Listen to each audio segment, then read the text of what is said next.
Commander James Walker stood alone before the Galactic Council, his back straight despite the weight of humanity's future on his shoulders. The massive chamber curved around him like a giant bowl, with hundreds of alien delegates perched in rising tiers, all staring down at the single human. "You claim your species evolved naturally on this planet." Director Talon's voice boomed through the chamber. The tall, blue-skinned alien tapped his display screen. "This, Earth." "Yes, Director. Humans have inhabited Earth for our entire evolutionary history," Walker replied. A ripple of laughter spread through the chamber. Walker felt his face grow hot, but kept his expression neutral. Director Talon's mouthparts twisted into what Walker had learned was an expression of amusement. "Commander, perhaps there is a translation error. The planetary data you've submitted classifies your world as a Class 5 Deathworld." "That is correct," Walker said. The laughter grew louder. A delegate with 4 arms slapped all of them on his desk in clear mirth. "Commander," said a gray-skinned female alien named Lyra, "your planet has crushing gravity at 9.8 meters per second squared. Even our strongest species struggle to function at such levels." "That's normal for us," Walker explained. "Your atmosphere contains corrosive oxygen at 21%, called out another delegate. "Our bodies evolved to use oxygen," Walker countered. Director Talon raised a hand for silence. "Commander Walker, your world experiences temperature swings of over 100 degrees. It has regions of extreme radiation, constant natural disasters, and thousands of venomous and predatory species. No intelligent life could evolve naturally in such conditions." Walker took a deep breath. This was going exactly as his briefing had warned. "With respect, Director, we did." "Impossible," shouted a delegate from the back. "They must be artificial constructs. Or transplants who've forgotten their origins," suggested another. Director Talon studied Walker with 6 dark eyes. "The alternative explanation is that you are being deliberately deceptive about your origins, which would disqualify Earth from Council membership." Walker clenched his fists. Humanity had spent decades preparing for first contact, and now everything was falling apart because these soft-worlders couldn't imagine life on a planet like Earth. "I have a simple question," said a quiet voice. The crowd parted as a small, hunched alien approached. Her skin was pale gray, and she moved with the careful precision of great age. "I am Dr. Mira, Council Xenobiologist." Walker nodded respectfully. "If your species evolved on this Deathworld," Dr. Mira said, "then your biological adaptations would reflect this environment, correct?" "Yes," Walker replied.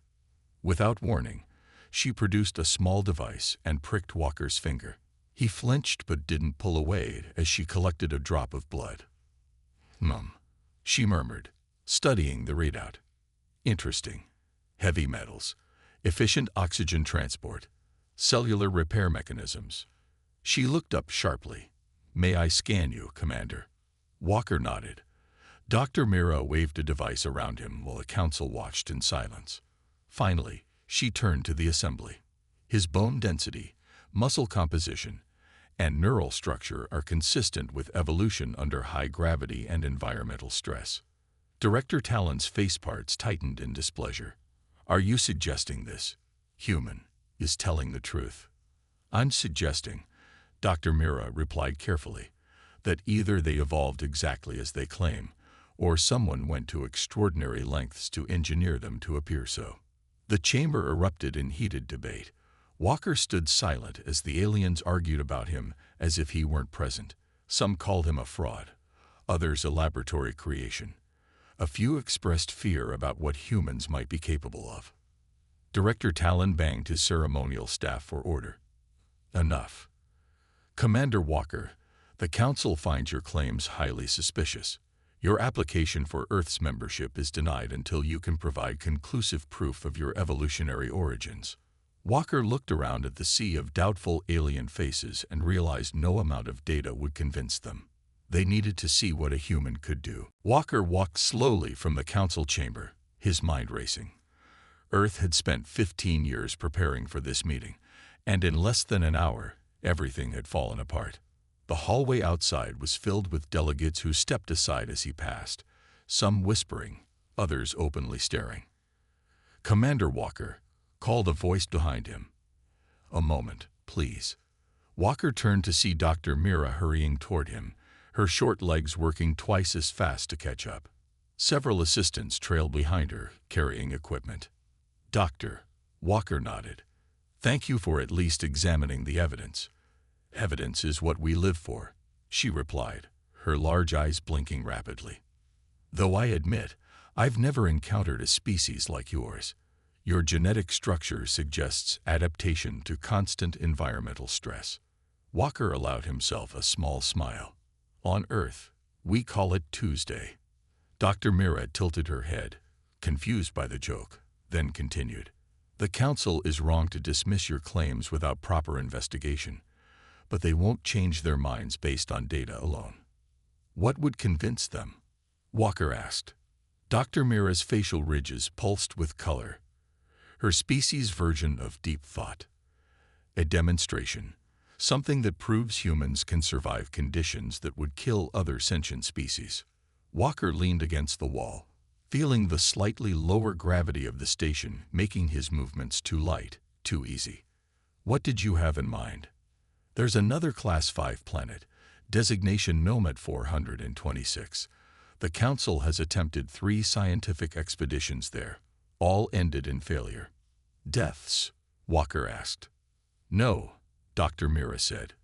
"Our safety protocols prevented fatalities, but equipment failed, and the teams were unable to gather meaningful data.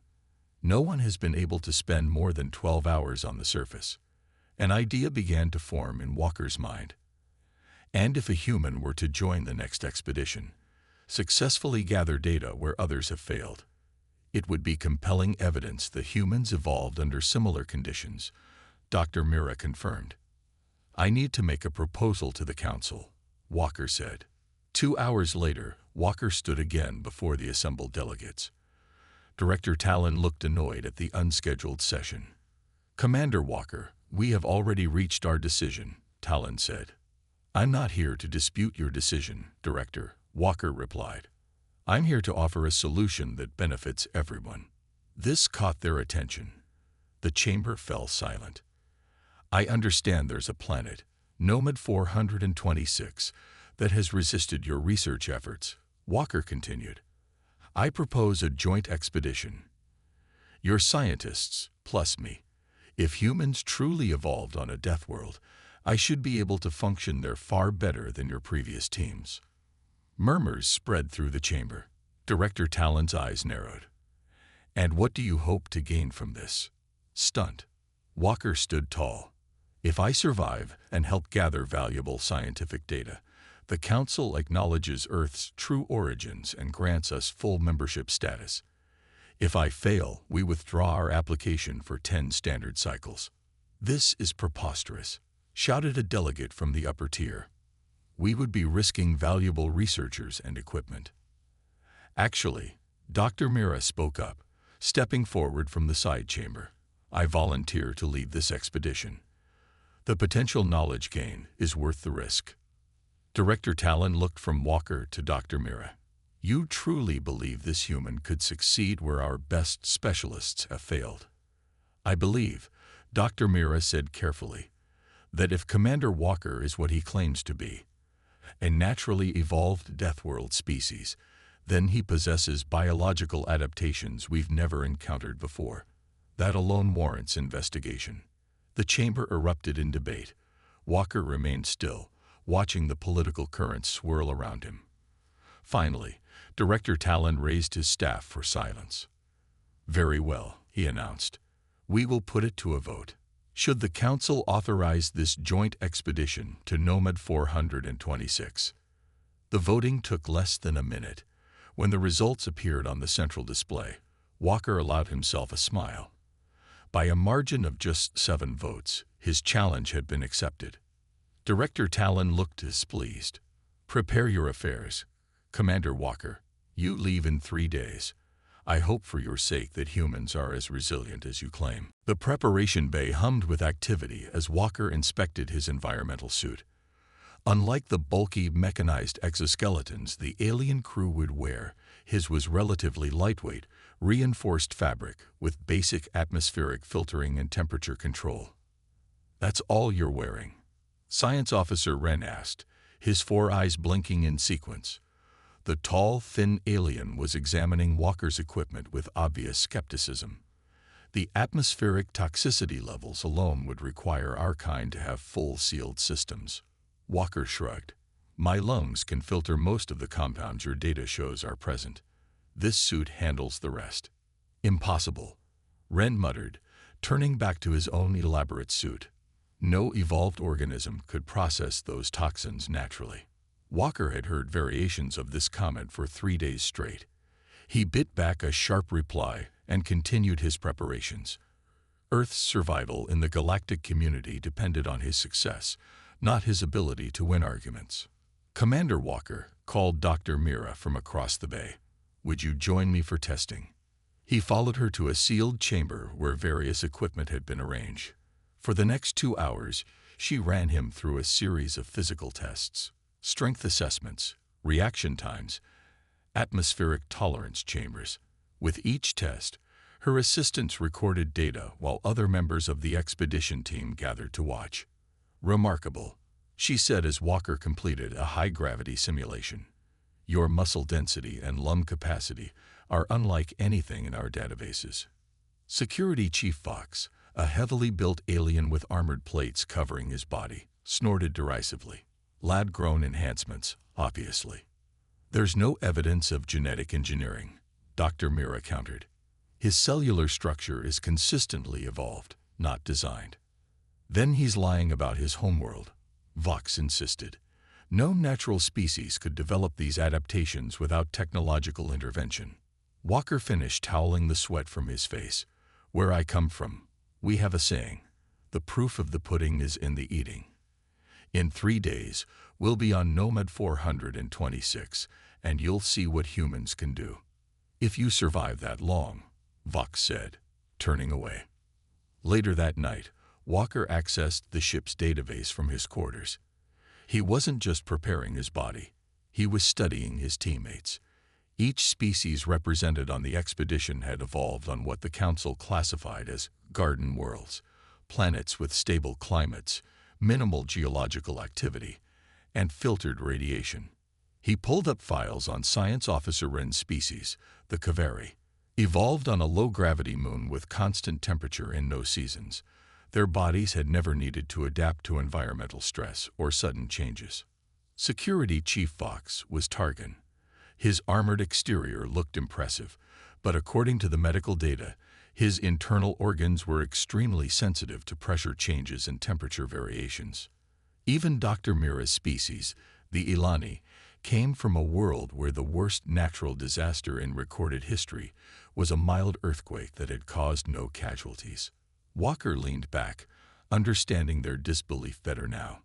None of these species had ever needed to evolve the resilience, adaptability, and sheer stubborn survival instinct that Earth had demanded of humans. Their evolutionary history had never required them to survive ice ages, volcanic winters, or meteor impacts. A soft chime indicated a message. It was from Dr. Mira. "Final simulation tomorrow. 600 hours. Triple gravity. Toxic atmosphere mix. Bring medical backup." Walker smiled grimly. She was testing his limits, pushing to see if he'd break before they even reached Nomad 426. But she didn't understand what it meant to come from Earth. Humans didn't break. They adapted. He began his pre-sleep stretches, feeling the strange lightness of the station's artificial gravity. In 3 days, he would either prove humanity's worth to the galaxy or die trying. The descent to Nomad 426 was violent. Their ship bucked and shuddered as it cut through the thick atmosphere, warning lights flashing across every console. Walker gripped his restraints, watching the alien crew.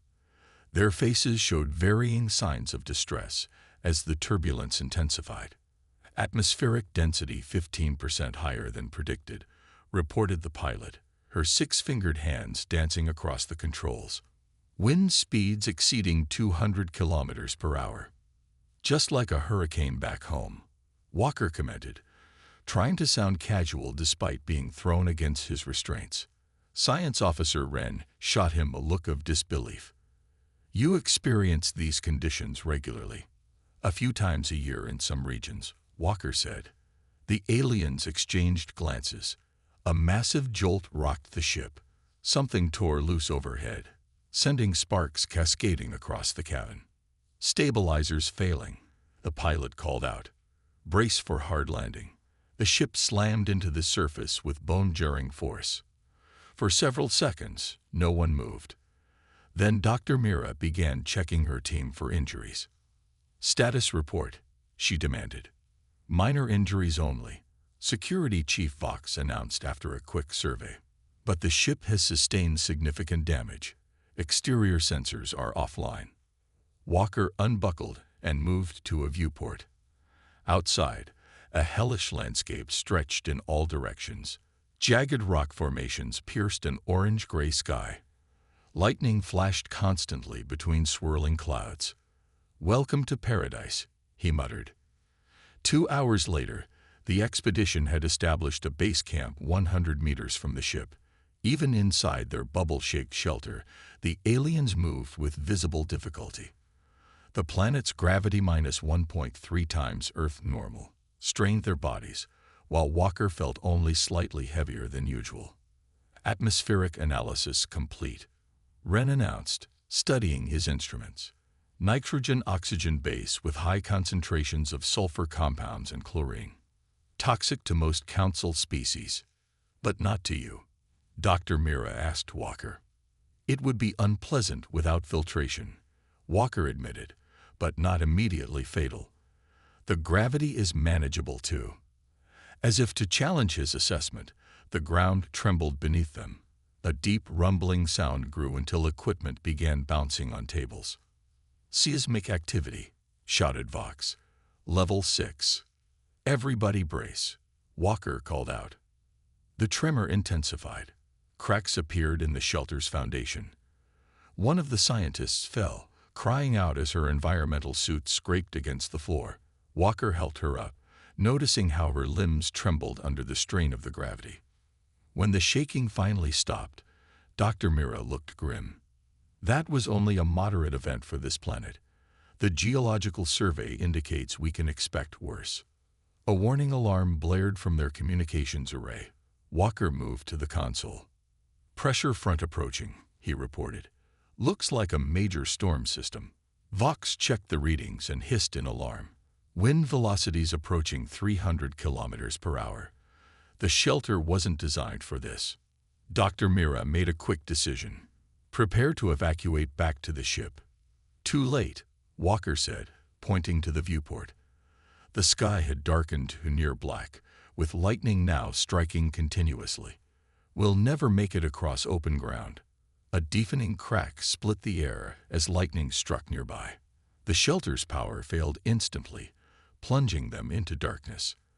Emergency lights flickered on, casting eerie shadows. Primary power coupling is down, reported one of the engineers. It's outside the shelter, on the roof. Dr. Mira looked around the room. Without power, our atmospheric scrubbers will fail within hours. I'll fix it, Walker said, already moving toward his environmental suit. Impossible, Vox growled. No one can work in those conditions. Walker sealed his helmet. On Earth, we have repair crews that work in hurricanes to restore power. This isn't so different. Before anyone could argue further, he cycled through the airlock and stepped outside. The force of the wind nearly knocked him down immediately. Rain fell horizontally, stinging like needles through his suit. Lightning illuminated the landscape in stark flashes. Through the viewport, the alien crew watched in disbelief as Walker fought his way to the power coupling, body leaning at an impossible angle against the gale. When lightning struck barely 20 meters away, even Vox flinched. But Walker didn't stop. He reached the coupling, secured himself with a line, and began to work. Morning came with an eerie calm. The storm had passed, leaving behind a transformed landscape. Massive boulders had been tossed about like pebbles. New chasms cut across the rocky plain. Power systems stable, reported one of the technicians. Environmental controls at full capacity. Dr. Mira nodded, then turned to Walker. You saved our lives last night. Walker shrugged, wincing slightly from a bruised shoulder. I did what needed doing. Science Officer Wren approached, his movements stiff in the heavy gravity. Our sensors detected unusual energy readings from a canyon system 5 kilometers east. Could be worth investigating. We should focus on repairs, Vox countered. The next storm could hit any time. Dr. Mira considered both arguments. We came for scientific discovery. We'll split into teams. Vox, supervise repairs here. Walker, Wren, and I will investigate the canyon. 2 hours later, Walker led the small group across the broken terrain. The aliens moved slowly, their exoskeletons whirring with strain. Even Dr. Mira, who seemed the most adaptable of her kind, paused frequently to rest. How are you not exhausted? She asked Walker during one such break. I am, he admitted, but humans evolved to persistence hunt. We can keep moving long after other species would stop. Wren scanned the horizon. The energy signature is growing stronger, just beyond that ridge. They crested the hill and found themselves looking down into a vast canyon system. Sharp-edged rocks jutted at impossible angles, creating natural spires and arches. Beautiful, Walker whispered. Deadly, corrected Wren. Those formations indicate extreme geological instability. They carefully picked their way down. At the canyon floor, the readings led them to a narrow crevice in the wall. Too tight for our exosuits, Dr. Mira observed. Walker examined the opening. I can fit. My suit's flexible enough. Wren handed him a portable scanner. Be careful. The energy pattern is unlike anything in our database.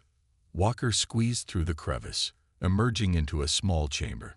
His headlamp cut through the darkness, revealing smooth walls that seemed unnatural among the jagged terrain outside. I think this was made, he called back. Impossible. Wren's voice crackled through the comm. No species could survive here long enough to build structures. Walker moved deeper, his light catching on something embedded in the wall. He brushed away centuries of dust to reveal what looked like a circuit pattern etched into stone. Dr. Mira, I'm finding evidence of technology. Ancient, but definitely artificial. He heard excited chatter from outside. Moving further in, the chamber opened wider. His light swept across the floor, illuminating what were unmistakably tools, primitive by galactic standards, but clearly designed for intelligent hands. I'm seeing artifacts. This proves intelligent life evolved here, Walker reported, his voice tight with excitement. Suddenly, the ground shook violently. Dust rained from the ceiling. Walker, get out. Dr. Mira shouted through the comm. Major seismic event beginning. Walker snatched up 2 of the artifacts and turned to retreat. A massive jolt knocked him off his feet. The passage he'd entered through collapsed in a shower of rocks. Walker, Wren called. Status. I'm cut off, Walker replied, coughing from the dust. The entrance is blocked. Outside, the situation was deteriorating rapidly. The canyon floor had split open, separating Dr. Mira and Wren from their planned exit route.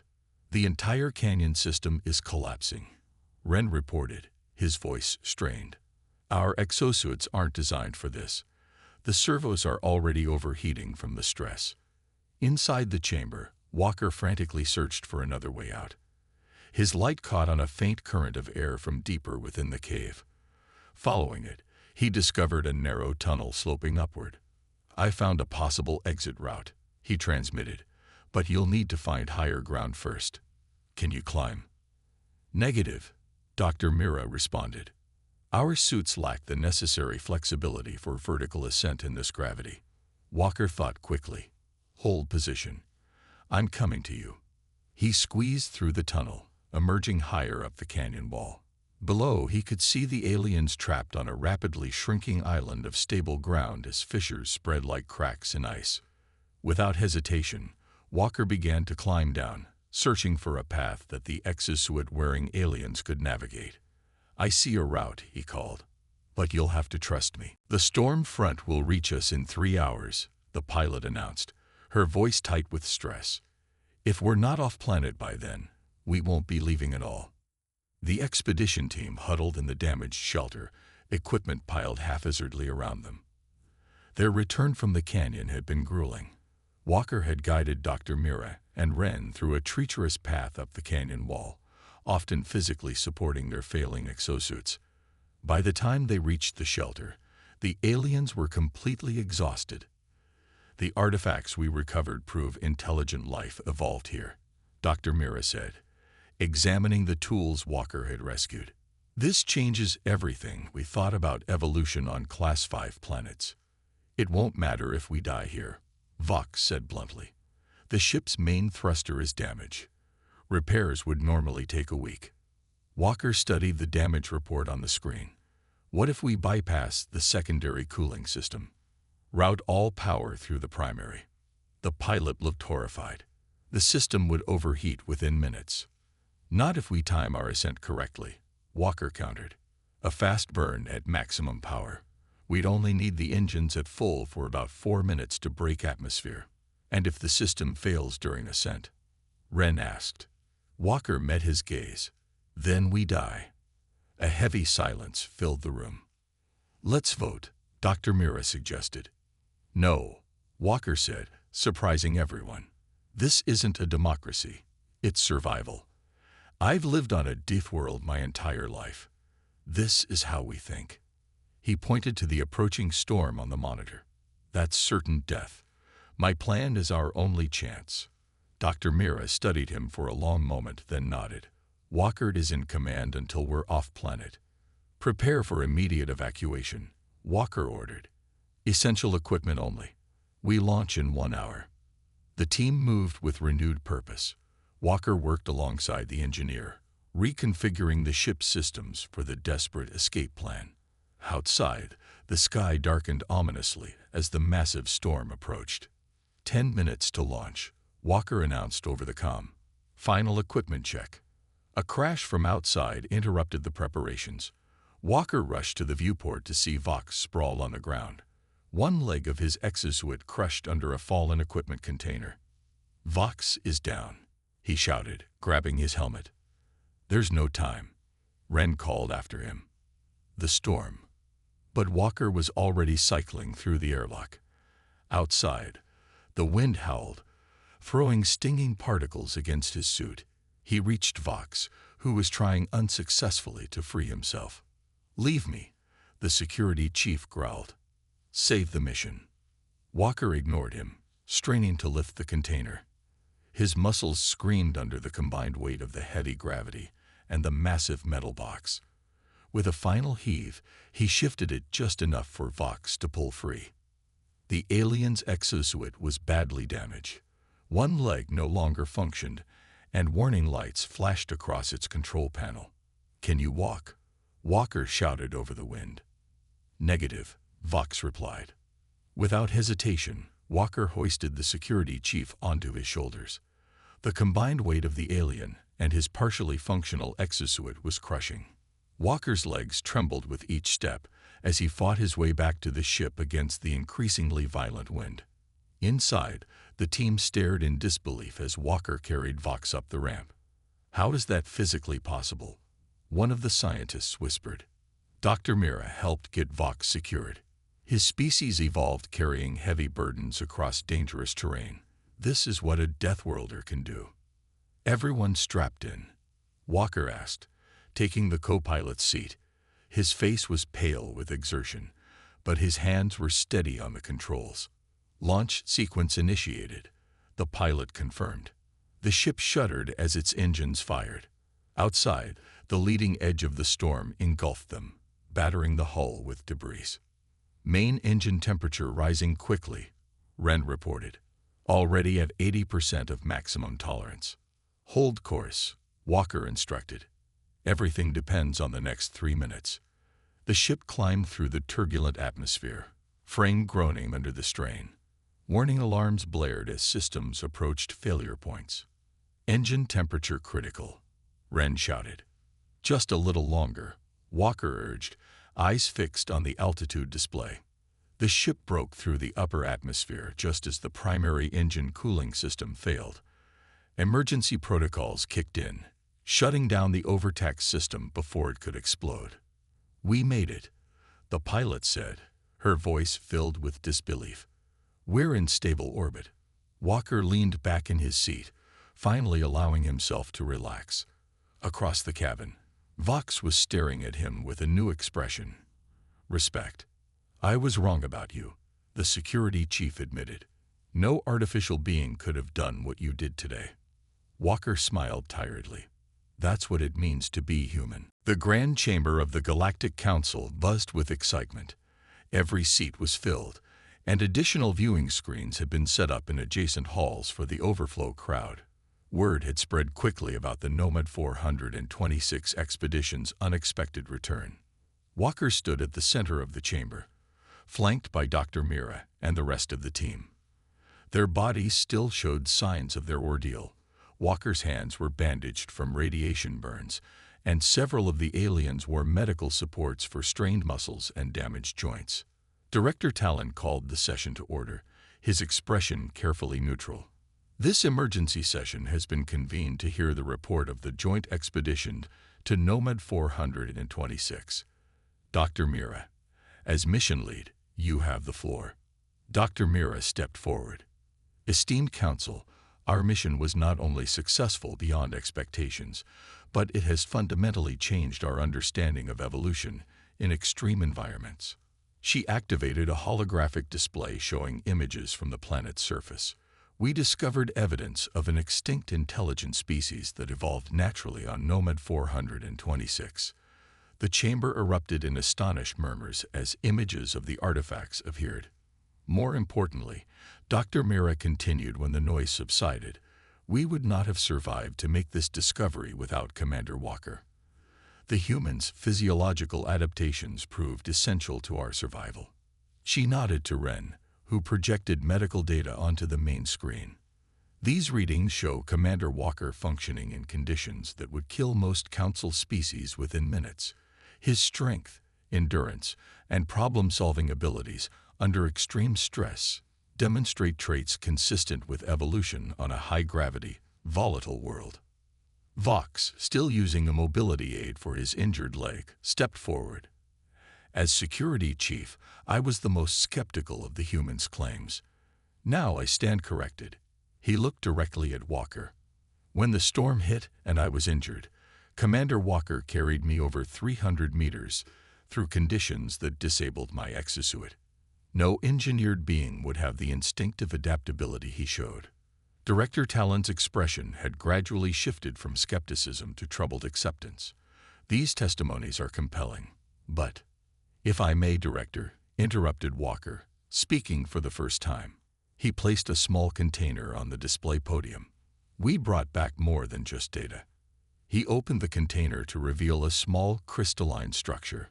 This is a data storage device from the extinct civilization.